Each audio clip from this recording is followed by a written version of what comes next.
November 20న ఒకే విడతలో జరగనున్న Maharashtra assembly ఎన్నికలపై సర్వత్రా ఆసక్తి నెలకొంది. అధికార మహాయుతి కూటమి, విపక్ష మహావికాస్ అఘాడీ మధ్య ప్రధాన పోటీ నెలకొంది. పవార్, ఠాక్రే కుటుంబాలకు ఇవి ఎంతో ప్రతిష్టాత్మకంగా మారాయి. పార్టీలో చీలికలతో పాటు మరాఠా రిజర్వేషన్లు, అభివృద్ధి, సంక్షేమ పథకాలు మహారాష్ట్ర ఎన్నికల్లో ప్రధాన అంశాలుగా నిలవనున్నాయి.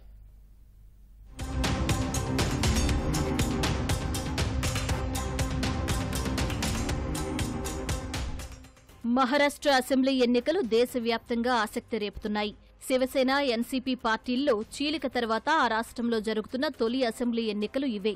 మొత్తంగా 6 పార్టీలకు ఈ ఎన్నికలు అత్యంత కీలకంగా మారాయి.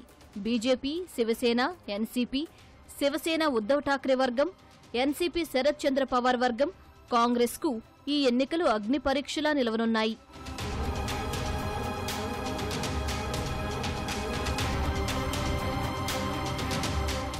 288 అసెంబ్లీ స్థానాలు ఉన్న మహారాష్ట్రలో ఈ ఎన్నికలు శరద్ పవార్, ఠాక్రే కుటుంబాలకు, పార్టీలను చీల్చి శివసేన, ఎన్సీపీల అధికారిక హోదాను దక్కించుకున్న మహారాష్ట్ర సీఎం ఏక్నాథ్ సిందే, ఉప ముఖ్యమంత్రి అజిత్ పవార్లకు అత్యంత ప్రతిష్టాత్మకంగా మారాయి.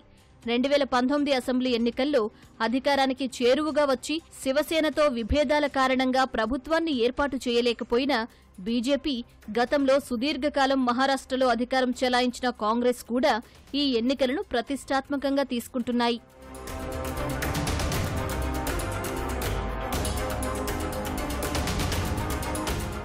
మహారాష్ట్ర అసెంబ్లీ ఎన్నికల్లో బీజేపీ, శివసేన, ఎన్సీపీతో కూడిన మహాయుతి కూటమి, కాంగ్రెస్, శివసేన ఉద్దవ్ ఠాక్రే వర్గం, ఎన్సీపీ శరద్ చంద్ర పవార్ వర్గంతో కూడిన మహావికాస్ అఘాడీ మధ్యే ప్రధాన పోటీ నెలకొంది. 2 కూటములు ఇంకా సీట్ల సర్దుబాటుపై నిర్ణయం తీసుకోలేదు. కొన్ని నెలల క్రితం జరిగిన లోక్సభ ఎన్నికల్లో మహారాష్ట్రలోని 48 సీట్లలో 30 స్థానాలు గెలుచుకుని విపక్ష మహావికాస్ అఘాడీ మంచి ఫలితాలను సాధించింది. అధికార మహాయుతి కూటమి కేవలం 17 సీట్లతోనే సరిపెట్టుకుంది. అయితే అసెంబ్లీ ఎన్నికల్లో రాష్ట్ర స్థాయి అంశాలకు ప్రాధాన్యం ఉండనుంది.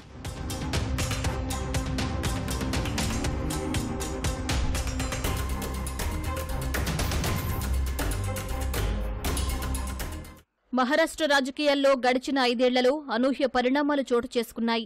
2019 అసెంబ్లీ ఎన్నికల్లో బీజేపీ, శివసేన పొత్తు పెట్టుకుని బరిలోకి దిగాయి. బీజేపీ 105, శివసేన 56 సీట్లు సాధించాయి.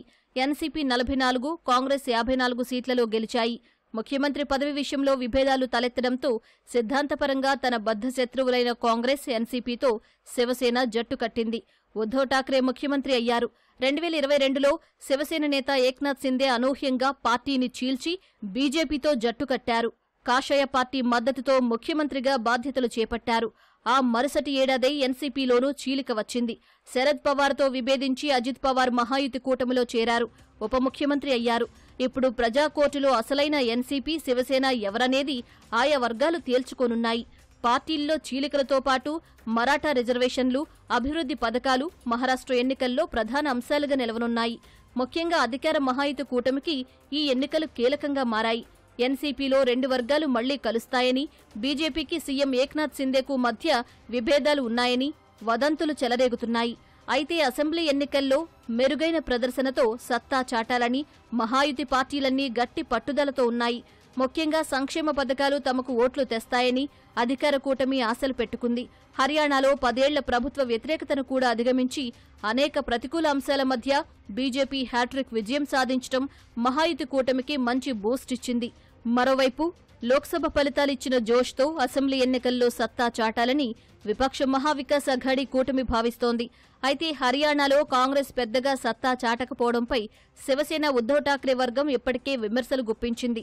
సీట్ల పంపకాల్లో మహావికాస్ అఘాడీ కూటమిలో కాంగ్రెస్ కొంత రాజీ పడాల్సిన పరిస్థితి నెలకొంది. నవంబర్ 20న ఒకే విడతలో మహారాష్ట్ర అసెంబ్లీ ఎన్నికలు జరగనుండగా 23వ తేదీన ఫలితాలు వెలువడనున్నాయి.